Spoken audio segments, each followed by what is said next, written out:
आप देख रहे हैं न्यूज नाउ 24/7 ताज़ा खबरों के लिए हमारे साथ बने रहें।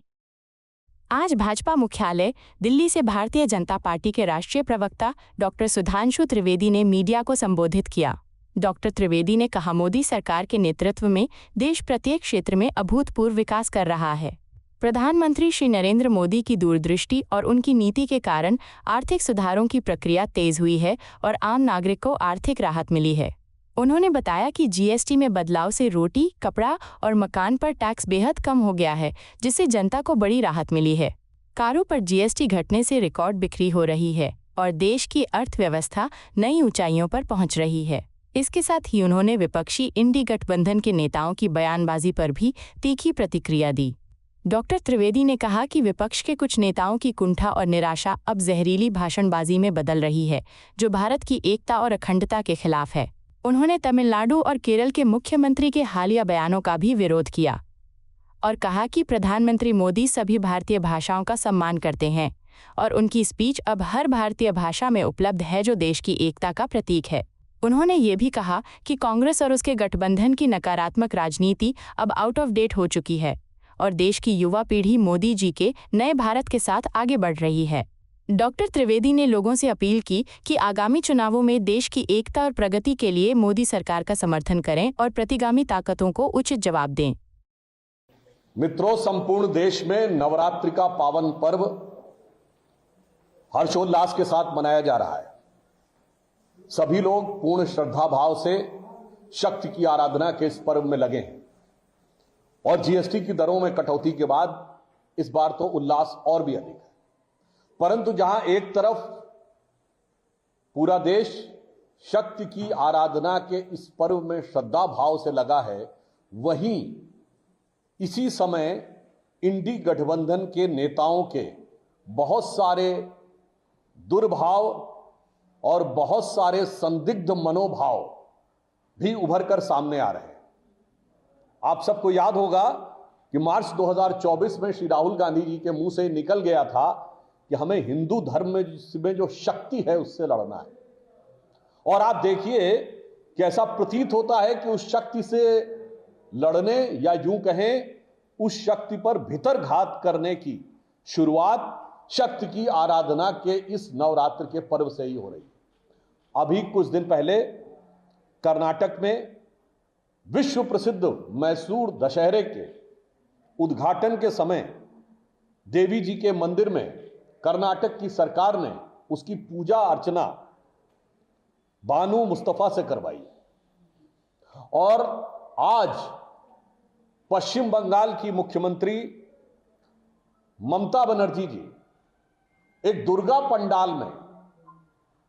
बहुत अकीदत के साथ, बहुत इबादत के साथ, बड़े सिजदे के साथ ताली बजाते हुए इस गाने का आनंद ले रही हैं कि जल्दी मुझे ले चलो, मेरे दिल में है काबा और नजर में मदीना। मेरा मानना है इसमें कोई बुराई नहीं है। किसी के भी दिल में काबा हो सकता है और नजर में मदीना हो सकता है। ममता जी के दिल में काबा और नजर में मदीना हो, राहुल जी के दिल में काबा और नजर में मदीना हो, इसमें कोई समस्या नहीं है। मगर शक तब पैदा होता है कि ये नवरात्र के पावन पर्व पर दुर्गा पंडाल के अंदर पश्चिम बंगाल की मुख्यमंत्री के द्वारा ही की उपस्थिति में और उनके प्रोत्साहन के साथ क्यों गाया जा रहा है। क्या हिंदू धर्म की शक्ति से लड़ने या उस पर आघात करने के राहुल गांधी के संकल्प और इंडी गठबंधन के इरेडिकेशन ऑफ सनातन धर्म अर्थात हिंदू धर्म के समूल नाश के लिए लैंड माइंस बिछाने की शुरुआत की जा रही है? मेरा सीधा सवाल इंडी गठबंधन से है और देश के प्रबुद्ध लोगों से है कि जो लोग ये कहते हैं कि किसी संपत्ति के लिए भी उसी मजहब के लोग होने चाहिए, यहां सीधे पूजा अर्चना में दूसरे मजहब के गीत के बारे में गाया जाना उनके लिए मधुर सेकुलर संगीत नजर आ रहा है। मुझे लगता है इसके अंदर छुपे हुए गहरे मनोभाव और कट्टरपंथी वोटों को संतुष्ट करने की विक्षिप्तता की सीमा या यूं कहें खतरनाक योजना के बारे में देश को जागृत होने की आवश्यकता है। यह नवदुर्गा का पर्व संपूर्ण देश के लिए तो श्रद्धा का विषय होता ही है। पश्चिम बंगाल की धर्म, संस्कृति और परंपरा के लिए तो इसका अत्यंत विशिष्ट स्थान है। और यदि यह पश्चिम बंगाल में नवदुर्गा के समय हुआ है तो मेरा मानना है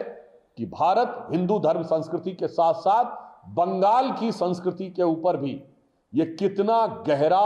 साया कट्टरपंथी तुष्टीकरण राजनीति की सोच का किस सीमा तक आता जा रहा है, इस पर हमें विचार करने की आवश्यकता है। और मैं इंडी गठबंधन से सीधे पूछना चाहता हूं कि दुर्गा पंडाल में गाए जाने वाले इस गीत पर, दुर्गा पंडाल में बैठकर काबा को दिल में रखकर मदीना पे नजर रखने वाले गीत के ऊपर उनकी सेकुलर दृष्टि क्या है, इस पर हमें उनसे सीधा जवाब चाहिए। ये वो लोग जो आमंत्रण करने पे राम मंदिर नहीं गए, वो बगैर आमंत्रण के दुर्गा पंडाल में आकर काबा और मदीना की अकीदत अपने दिल से इजहार कर रहे हैं। तो मुझे ममता बनर्जी जी से हम ये प्रश्न पूछना चाहते हैं और राहुल गांधी जी से भी प्रश्न पूछना चाहते हैं कि इस विषय के ऊपर आपकी पार्टी का असली मंतव्य क्या है, यह हमें स्पष्ट जानना है। दूसरा यह विषय है कि प्रधानमंत्री, और मैं पश्चिम बंगाल में एक बात और स्पष्ट कर देना चाहता हूं, मात्र कल गृह मंत्री अमित शाह जी गए थे, तो जिस पंडाल में उनको जाना था वहां के आसपास क्षेत्रों से श्री अमित शाह जी के फोटो हटाए गए, अपमानजनक तरीके से उनको हटाया गया और वहां ममता जी के पोस्टर लगा दिए गए। कोई बात नहीं, उससे बड़ी बात, ठीक है, राजनीतिक विरोध है, आपके मन में जो छटपटाहट है, जो ईर्ष्या है और जो दिख रहा है आपको कि पश्चिम बंगाल आप हारने जा रहे हैं, उस खीज में आप जो भी करना चाहें कर सकते हैं। परंतु उसके बाद एक दुर्गा पंडाल जो ऑपरेशन सिंदूर की थीम पर था, तो महज इसलिए कि वह ऑपरेशन सिंदूर की थीम पर है, न सिर्फ उस पंडाल को रुकवा दिया गया, बल्कि उसको सरकार की तरफ से मिलने वाली जो प्रतीकात्मक एक अनुदान होता है वो भी विड्रॉ कर लिया गया। तो बहुत साफ है कि भारतीय जनता पार्टी ही नहीं, भारतीय जनता पार्टी के नेता ही नहीं, हिंदू धर्म और संस्कृति के प्रति इस समय पश्चिम बंगाल की सरकार में किस प्रकार की तिरस्कार, अवमानना, अपमान और घृणा उत्तरोत्तर उभर के आती जा रही है, पश्चिम बंगाल की जनता इसे देख रही है। एक दूसरा विषय यह है कि आज माननीय प्रधानमंत्री जी उड़ीसा गए थे, जहां उन्होंने कई विकास योजनाओं का उद्घाटन किया और उड़ीसा को कई विकास के कार्यों को समर्पित किया। उड़ीसा में सरकार भारतीय जनता पार्टी की है, उड़ीसा में मुख्य विपक्षी दल बीजू जनता दल है, मगर बेगानी शादी में अब्दुल्ला दीवाना की तरह कांग्रेस पार्टी के प्रवक्ता आकर यह कहते हैं कि मोदी जी को किसने बुलाया। मैं पूछना चाहता हूं, आप भाई हैं कौन? ना आप सत्ताधारी दल हैं, ना विपक्षी दल हैं। मैं मियां खामखा मानता हूं कि प्रधानमंत्री मोदी जी के प्रति आपके मन में बहुत ईर्ष्या है, इंफीरियरिटी कॉम्प्लेक्स है, एहसास कमतरी से वाबस्ता है और वो खीज है कि उन्होंने आपको 140 साल के इतिहास में सबसे बुरे दौर में लाकर खड़ा कर दिया है। मगर देश के प्रधानमंत्री का देश के किसी भी राज्य में जाना, जहां राज्यपाल उनके स्वागत के लिए, मुख्यमंत्री उनके स्वागत के लिए और उस प्रदेश की जनता उनसे द्वारा मिलने वाले विकास कार्यों के स्वागत के लिए है, वहां पर कांग्रेस का यह वक्तव्य दिखाता है कि कांग्रेस के मन में सिर्फ प्रधानमंत्री श्री नरेंद्र मोदी जी के लिए नहीं, भाजपा एनडीए की सरकार के लिए नहीं,